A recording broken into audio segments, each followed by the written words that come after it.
Hey there, welcome back to the channel. So I want to talk to you today about something that's been on everyone's mind lately, and that's this whole 2026 recession thing.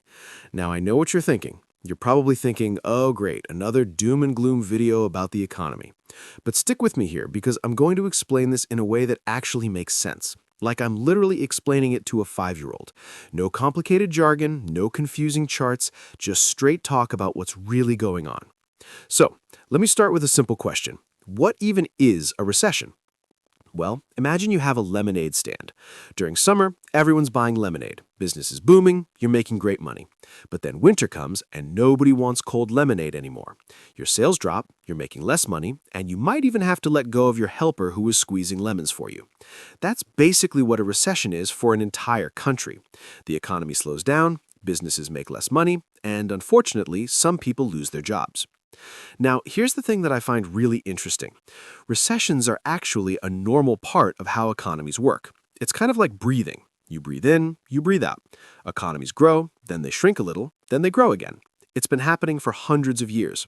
The problem is when that shrinking part happens, it can be really tough for regular people like you and me. So why are we talking about a recession in 2026 specifically? Well, there are some warning signs that economists have been noticing.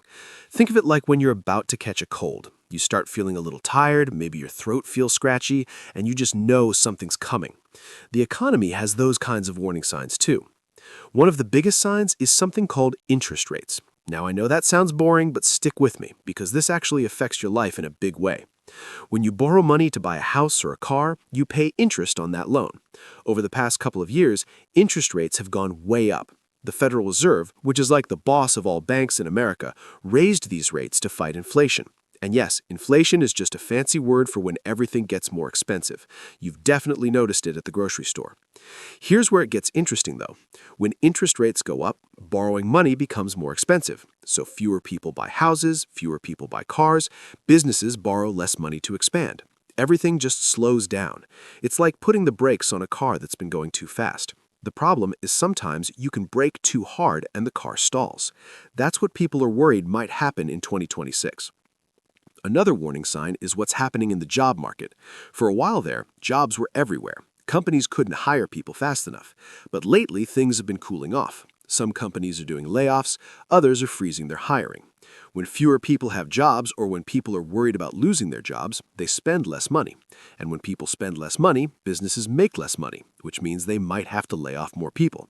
It's like a snowball rolling downhill, getting bigger and bigger. Now, let me tell you something that might surprise you. Not all recessions are created equal. Some are short and mild, like a light cold that goes away in a week. Others are longer and more severe, like the financial crisis back in 2008. Nobody knows for sure which kind we might be heading into. And honestly, anyone who tells you they know exactly what's going to happen is probably not being truthful with you. But here's what I do know. Being prepared is always better than being caught off guard. So, let's talk about what you can actually do about this. And no, I'm not going to tell you to panic or sell everything you own and move to a cave in the mountains. I'm talking about sensible, practical things. First thing, and I cannot stress this enough, you need an emergency fund. This is money that you set aside just for emergencies. Think of it like a financial cushion. If you lose your job or have an unexpected expense, you've got something to fall back on. Most experts say you should have 3 to 6 months of expenses saved up. Now I know that sounds like a lot, and maybe you're thinking there's no way I can save that much. But here's the secret. You don't have to do it all at once. Start small. Even saving $50 a month is better than saving nothing. Second thing, be smart about your debt. If you've got credit cards with high interest rates, now might be a good time to focus on paying those down. During a recession, the last thing you want is a bunch of debt hanging over your head. It's like trying to swim with heavy weights tied to your ankles. Not fun and definitely not safe. Third thing, and this might sound counterintuitive, but a recession can actually be a good time to invest if you're smart about it. Now, I'm not saying take all your money and throw it at risky stocks, but think about it this way. When there's a recession, stock prices often go down. That means you can buy stocks in good companies for cheaper prices. It's like shopping during a sale. The key word here, though, is good companies. Companies that make products people always need, no matter what's happening in the economy. Things like food, healthcare, basic utilities. Let me share something personal with you. During the last major recession, I made the mistake of panicking. I sold investments at the worst possible time, right when prices were low. Then I watched as the market recovered, and I missed out on those gains. I learned a hard lesson. Don't make emotional decisions with your money. Have a plan and stick to it. Now, here's something else that's really important: your job and your skills. In a recession, some industries get hit harder than others. Industries like luxury goods or travel tend to struggle because those are the first things people cut back on.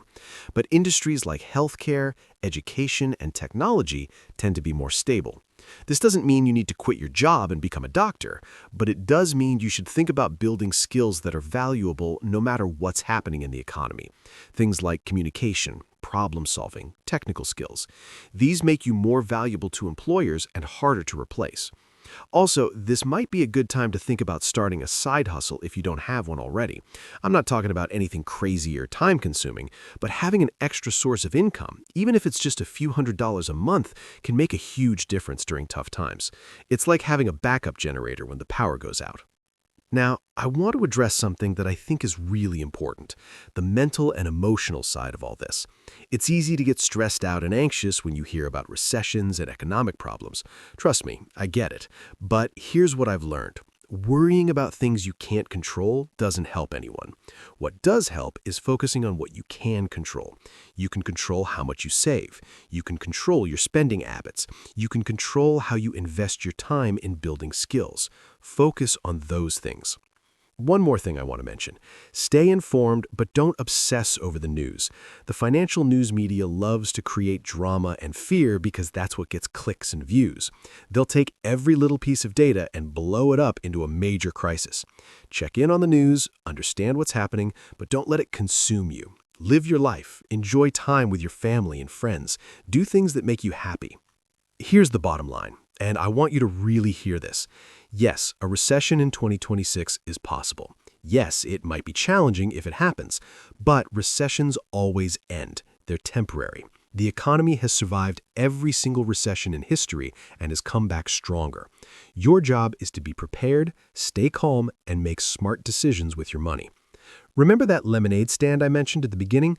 Well, winter doesn't last forever. Summer always comes back around. The same is true for the economy. There will be tough times, but there will also be good times again. So, take a deep breath, make a plan, start building that emergency fund, be smart with your debt, keep developing your skills, and, most importantly, don't panic. You've got this. We've all got this. If you found this helpful, I'd really appreciate it if you could hit that subscribe button and drop a comment letting me know what topics you'd like me to cover next. Thanks for watching, and I'll see you in the next one.